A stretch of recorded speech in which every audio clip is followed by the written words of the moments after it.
This is 3D Up Close and Personal. I'm David. I'm Danielle. I'm Darryl. 3D Up Close and Personal. Today we have a returning guest, Tasha.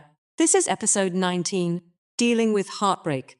Hey, another heartbreak. I feel it in my chest, how much more can I take? Feeling sad playing, sad love songs. Looking at old pictures when the love was strong. My happy smile has turned into a frown. Can I make my life better if I catch a rebound?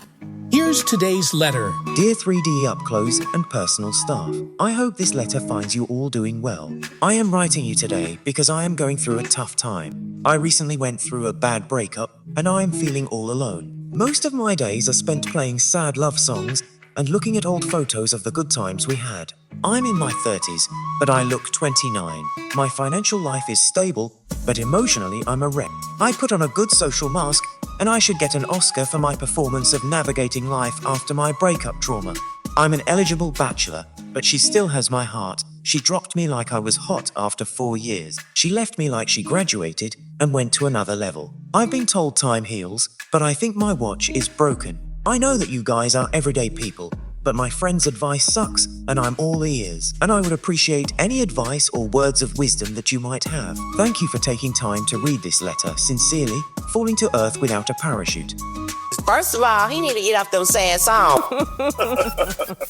And looking at those old photographs, he won't let go. He won't go forward. He's still stuck in his zone. I hear y'all talking, but how I recover after a breakup. I got my sad love song playlist. I chill at home with my cat and look at photos from the good times. I reminisce. I cry.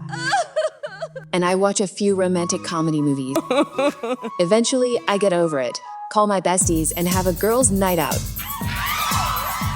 What you think about that, Danielle? Sound like he got a whole lot of issues going on. He needs this therapy. It's possible he may be okay. He said he's putting a social mask on. Everybody think he's fine. But he's really hurting on the inside. He's kind of stuck on himself. He said, I'm in my 30s, but I look 29. that's a matter of opinion, you think?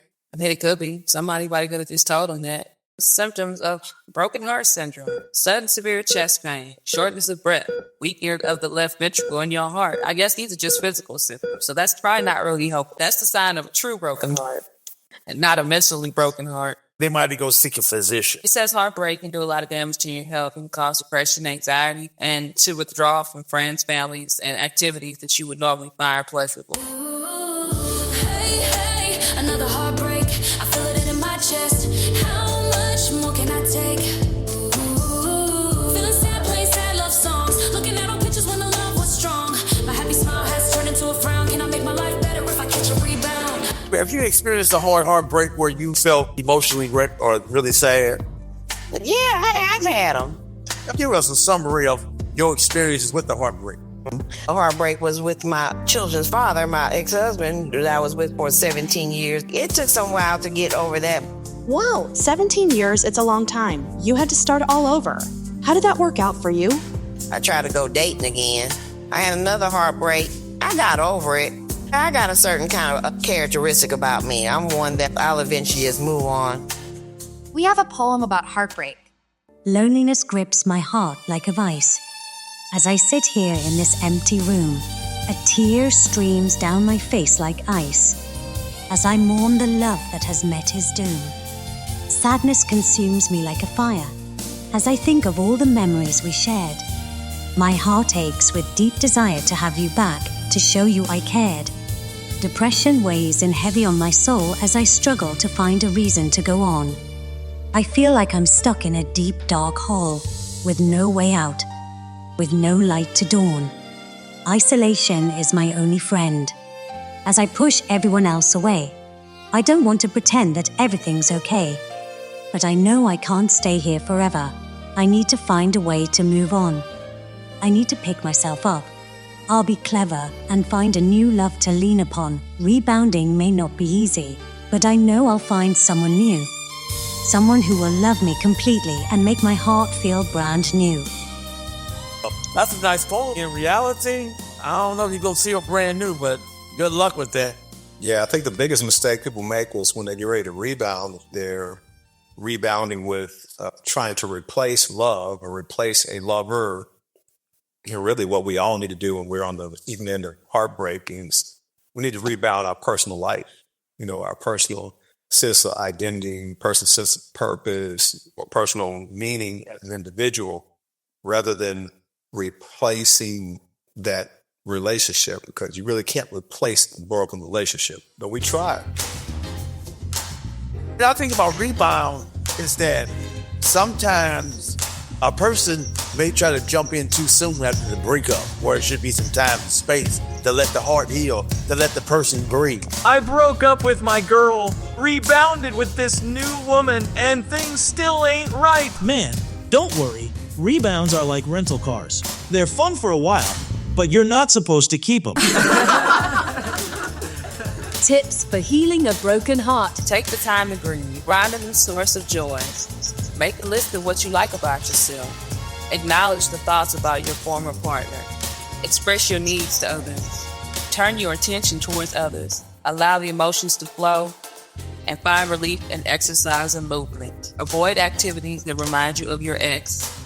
And make meaning of the breakup. After receiving a breakup in recent months, I could say that kind of mimics my recovery list. I kind of poured into exercise. Give me one more. I used to take my own personal notes as my own personal psychologist, affirming things that I like about my own self-esteem, self-concept. Avoiding places and activities that remind you of your ex. When you're on the receiving end of a breakup, you can't do that completely, but you need to try in some way, because your own personal environment's going to remind you. All your activities are going to remind you about your ex. That's a really good task list for someone on the receiving end of a breakup. What about dealing with sadness during a breakup? I keep myself busy. I've done that too.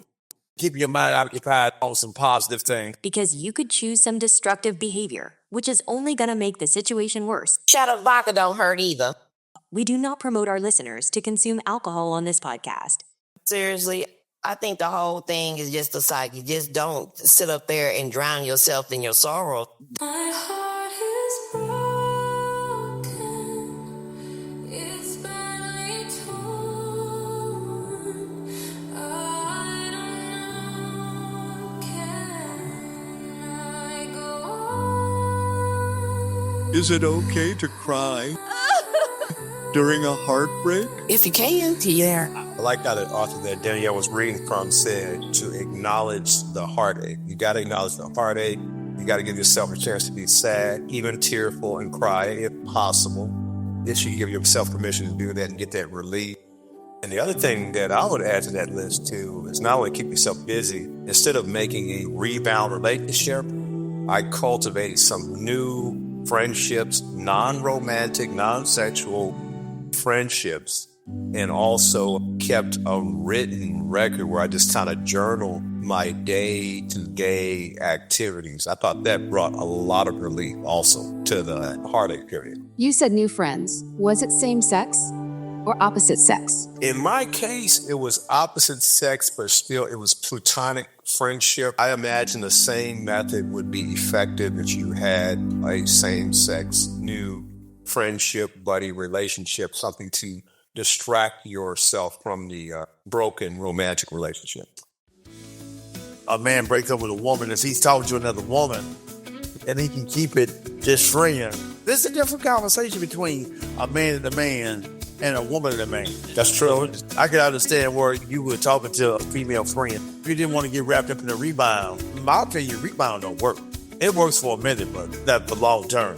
The rebound ends up being a disservice to the person who just broke up with someone. And it's also a disservice to the person that's brand new to that relationship, trying to start a relationship with somebody that just came out of a breakup. So it's bad for both.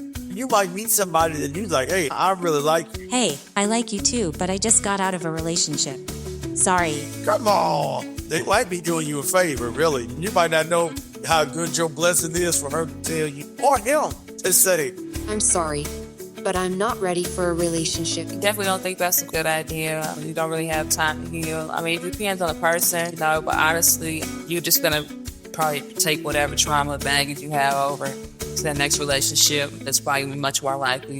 What's in the suitcase? It's so heavy. All my emotions and insecurities from previous relationships. But what about isolation?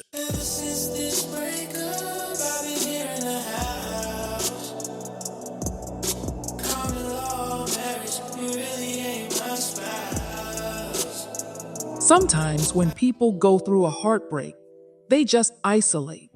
It should be a time for isolation, but it has to be a balance. And I'm speaking from personal experience. I found it therapeutic. I actually got a lift from just being around live humans. At the mall, at the grocery store, at the coffee shop, at the laundromat, at public places. Be around people that look like their life is not broken, that they're not going through a personal emotional trauma. You be around people that look normal, that look whole, that eventually you will begin to feel whole yourself. That was my experience. With all the conveniences nowadays, it can be easy to isolate yourself. You can have them bring everything to your house, whether it be food, it don't matter. Just totally against it. Isolate yourself for what? You broke up with one person and you want to isolate yourself from the rest of the world. I don't really think that's a good idea. I'm heartbroken. My heart shattered into pieces. Got any crazy glue or duct tape? But what about masking the pain and depression? Like the letter we just read, dude said he should get an Academy Award because of him masking his pain. He's navigating through life like everything is fine. Somebody that knows you and they come up to you and like, hey, how you doing? Don't mask it that way where you were in total denial. But if you got true people, see that something's wrong with you, then don't lie about it if you feel comfortable speaking to that person or people. Yeah, that's true. I don't see anything wrong with that, especially if you don't want to share your problem with anyone. I do like the idea. Everyone's different. Some people say, hey, don't fake it, be real. I think you should act as if you are okay or emotionally whole. You should act as if until that actually becomes true, because acting as if will promote you in the direction of that wholeness, of that emotional stability after you've been traumatized with a breakup. If you're out in public, lift your head up, put a smile on your face and move forward, and you'll get through this heartbreak, this emotional trauma, this thorn in your side. You get the point. And that's not to say that if you have people close to you, friends or family, like Tasha was mentioning, that you can confide in, you can trust in, people that will hold you harmless, go ahead and share with them people. But for the most part, you need to act as if you are not broken. I mean, and that's kind of contradicting what we just said. You got to give yourself an opportunity to grieve. You have to acknowledge the breakup. But in some cases, you have to have a balance. You have to act as if you are not broken so that you can get to a point where you're truly not broken. During the breakup, some people, they want a relationship. I want a relationship. I want to be in love. I want a man that can give me hugs. You got fear of being alone. Then you have codependency. Because you don't want to mask the pain with promiscuity and sexual activity, because that will act just as a recreational drug or just be a Band-Aid. It's not going to serve your best cause. Don't mask it with substances such as alcohol, cigarettes, marijuana, or even vaping, prescription or illegal drugs. Some people want to be in a relationship because they may be codependent. That goes back to rebound. It's just something a lot of people do to mask the pain. In general, that's definitely, I think, a form of masking the pain. I think it's really useful. You have to have that decision in your mind made up of like, hey, do I want things to be different this time? Or do I want them to be how they've been in the past relationships? A lot of people, if you really think about your relationship, you start to see there might be a pattern. Some people during the breakup, they want to make up. They want to get back with that person that broke up with them. If they were angry and said it's done, but they want to make up. I know he's lousy, but I still love him, and I want him back home. I miss him. They say breaking up from a long-term relationship is like death. I had lost my fiance last year. I lost him to a tragic thing, unexpected. It was a heartbreak. My heart was broken. Things that I did with my heartbreak, I had my friends. She got out the house and she went to concerts. I was smiling. It was a mask, but it also was reality too. I'm gonna bring joy into my life even when I'm feeling down. In closing, ask yourself this question. Do you want to be happy or do you want to be sad? I'd like to thank Tasha. And I'd like to thank David and Danielle for being a part of the program.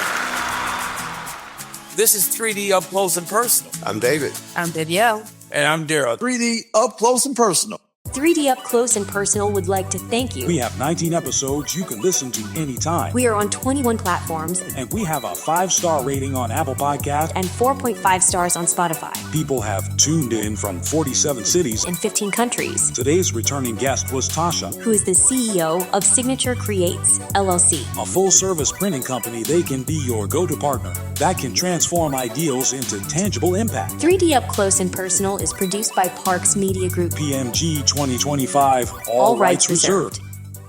3D Up Close and Personal. And don't you ever forget it. Like and subscribe and share.